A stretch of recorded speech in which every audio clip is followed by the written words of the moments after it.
Welcome to the Dr. Dare Show. My name is Dr. Frederick Dare. I am a therapist here in Atlanta, Georgia, and welcome to my channel. But before we get started, make sure you subscribe to my YouTube channel. Yes, you subscribe.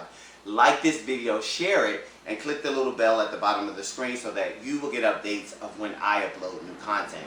We usually cover hot topics or mental health issues. Today is no different.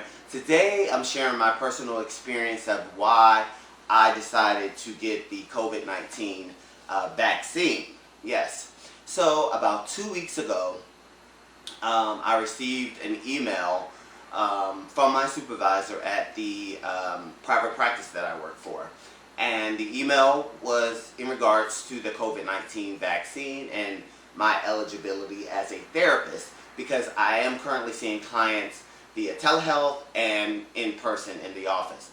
And so the email was saying that we are part of the 1A wave, which means that we were eligible to get the vaccine. And so, because we're practitioners in a clinical setting. And so, the first thing I thought, I was a little nervous. I read the email, I closed it back. Later that day, I opened it again. I had all these thoughts coming through my head about I was just reading an article where they said a healthy man had received the vaccine and then 2 weeks later he was dead. But I don't think there's a correlation between the vaccine and his death as of yet. I think it's still under investigation. So that was going through my head. But then as an African American, the main thing that went through my head was the Tuskegee experiment. And so I was thinking, okay, all these men in around 1932 were, treated for this vaccine, and I don't want to screw up the details, so I'm going to read them. The title of this article says, "You've Got Bad Blood, the Horror of the Tuskegee Syphilis Experiment." So, like I said, in 1932, flyers began to appear in Macon County, Alabama, promising colored people treatment for bad blood. That's kind of how they lured them in. And free blood tests, treatment by county health department, governors, doctors, the black and white signs, "You may feel well and still have bad blood. Come and bring all your family members." So basically there was these advertisements of that there was this treatment for this bad blood, but it was only going out to African Americans at the time. Hundreds of men, all black and many of them poor, signed up. Some of the men thought they were being treated for rheumatism or bad stomachs. They were promised free meals, free physicals, and free burial insurance. So they were offered these incentives if they sign up for the treatment. So what the signs never told them was that they would become part of the Tuskegee study of untreated syphilis in the Negro male, a secret experiment conducted by the U.S. Public Health Service to study the progression of the deadly venereal disease without treatment. So these people were lured into this treatment, not knowing the impact of it, the effects of it.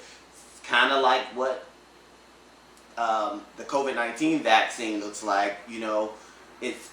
It just came out of being an experiment, actually, and so it's a new vaccine.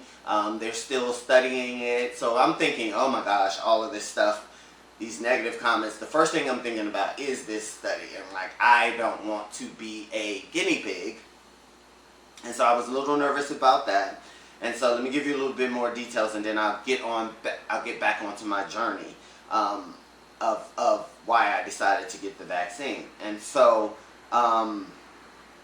let's see where we stopped here.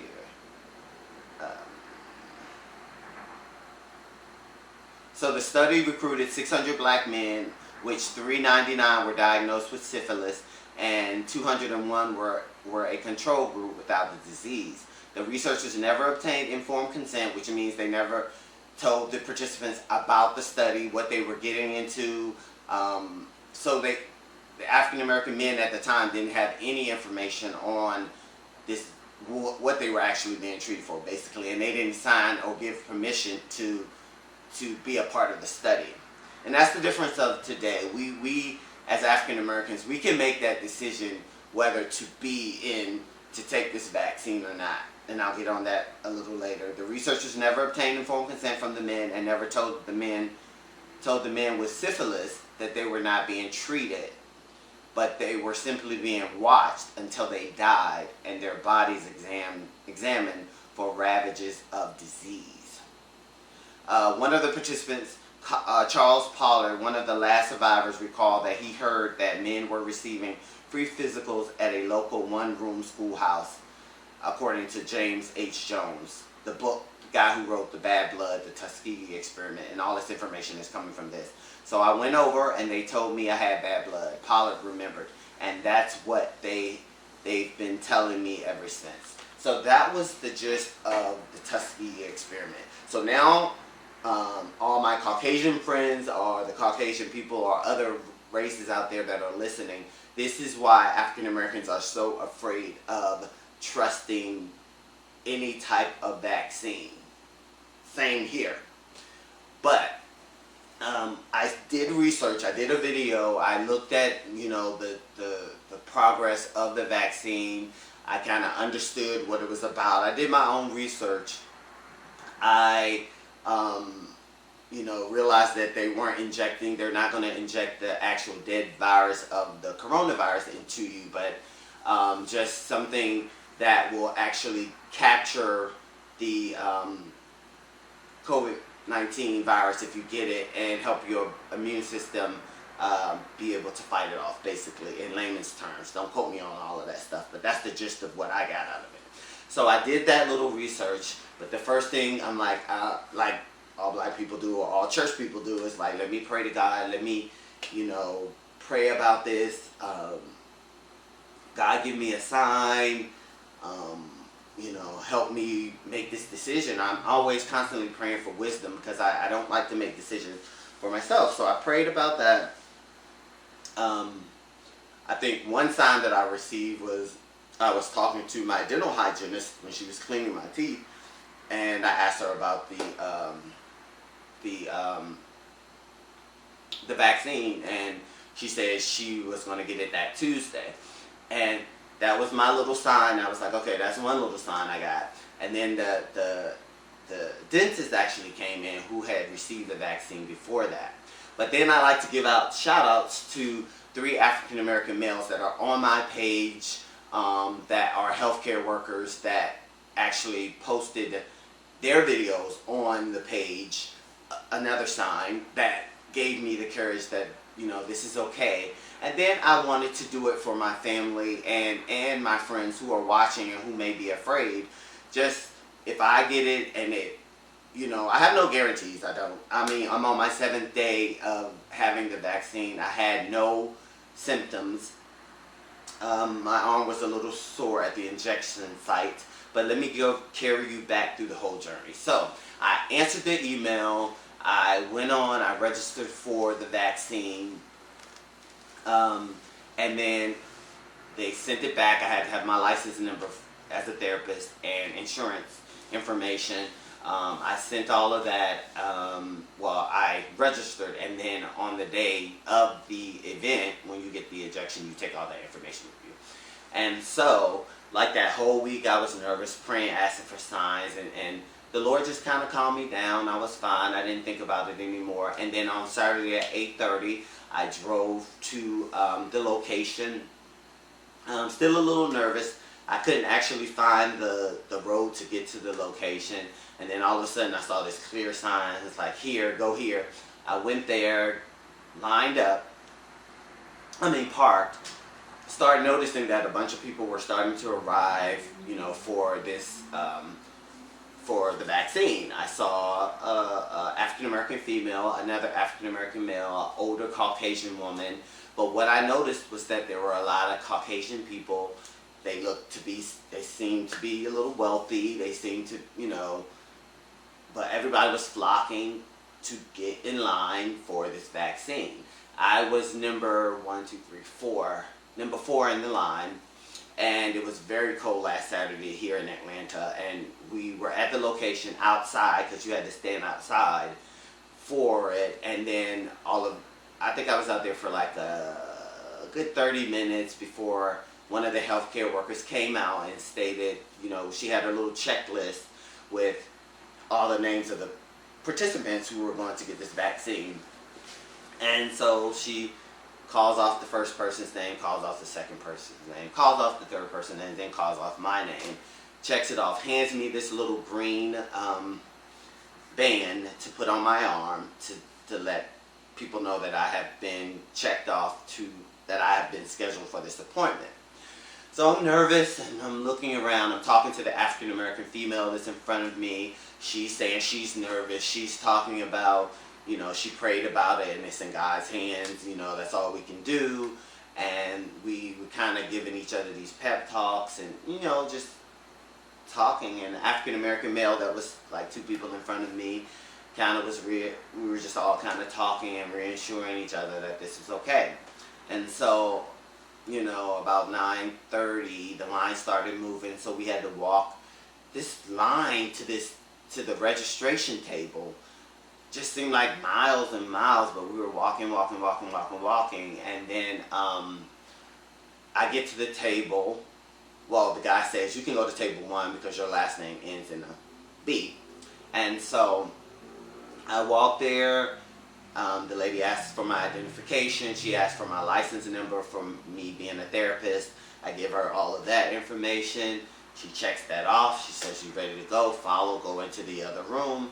There we meet another person who we're filling out paperwork. Sorry about that. The whole time we filled out this one sheet of paperwork just asking our basic demographics, name, our health information and all that type of stuff. Fill that out. Go to another table, and there's this guy there, African American guy, who's taking my information, and he's like, he checks off my name. He's like, you're all set. Take some hand sanitizer. They were giving out hand sanitizer and masks. This was like the health department checking us all in and giving us information to say, once you receive the vaccine, go to this website called, I forgot, I think it's a part of CDC and the health department, so I don't want to say the name, but they give you the information to register once you receive the vaccine later. And so he's like, okay, you're all set. So I go sit down, and I sit down for maybe 2 seconds, and then they call my name, and they're like, go stand in this line. And so I walk over into this nether section, and I see a row of tables where there's healthcare workers sitting, at these tables with the vaccine, ready to give the vaccine. And so they call my name. I go in, I sit down.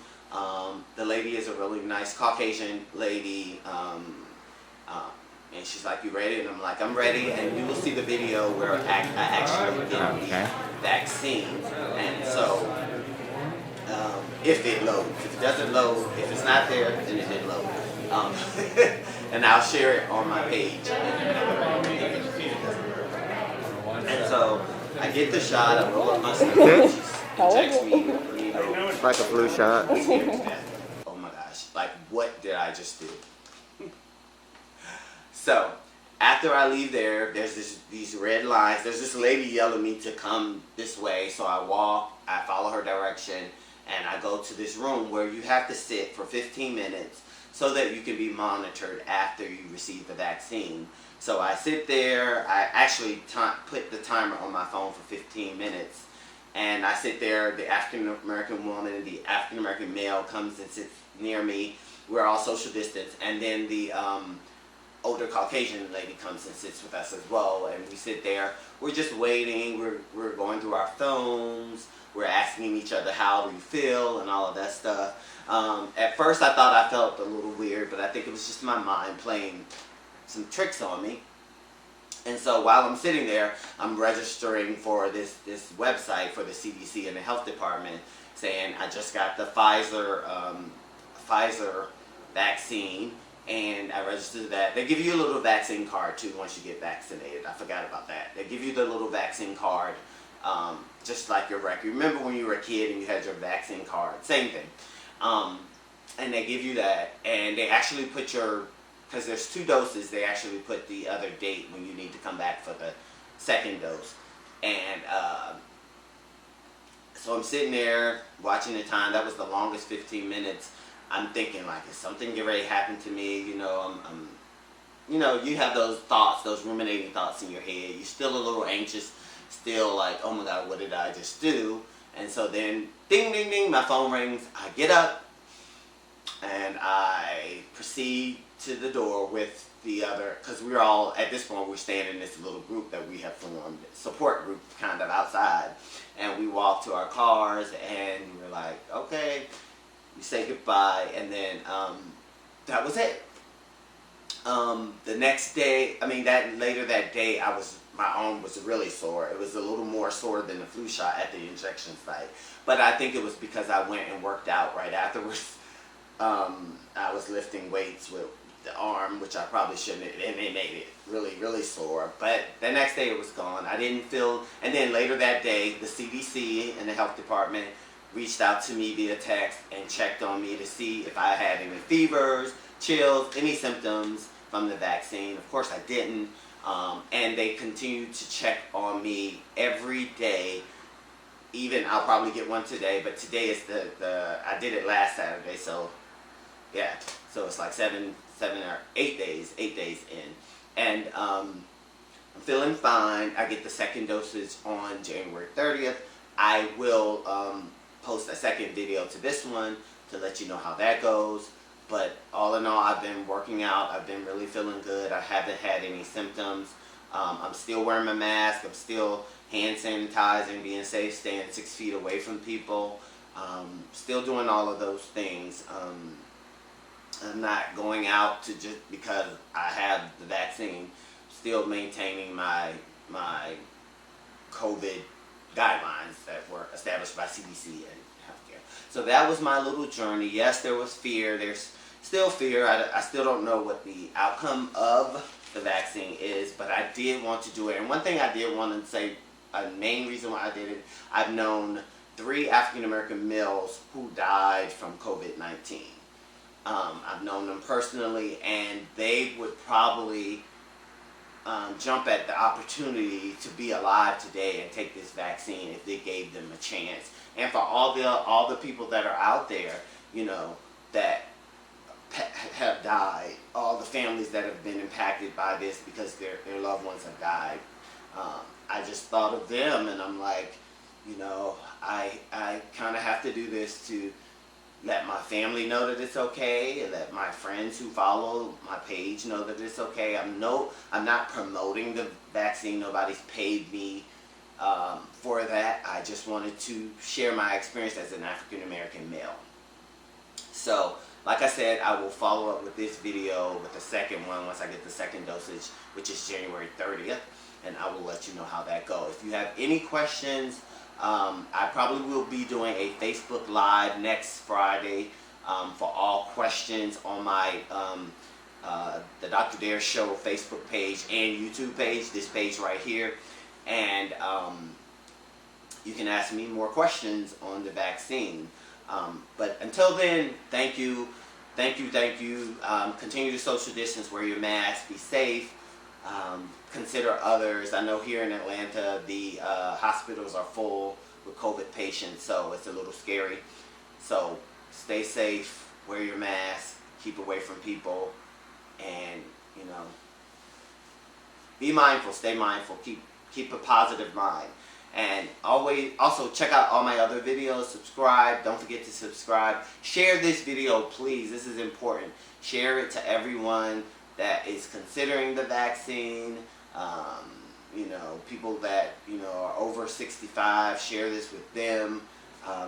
We can go on this journey together. If we need to start a support group for it, let's do it. But anyway, my name is Dr. Frederick Dare. Don't forget to subscribe, and I love you all, and have a blessed week.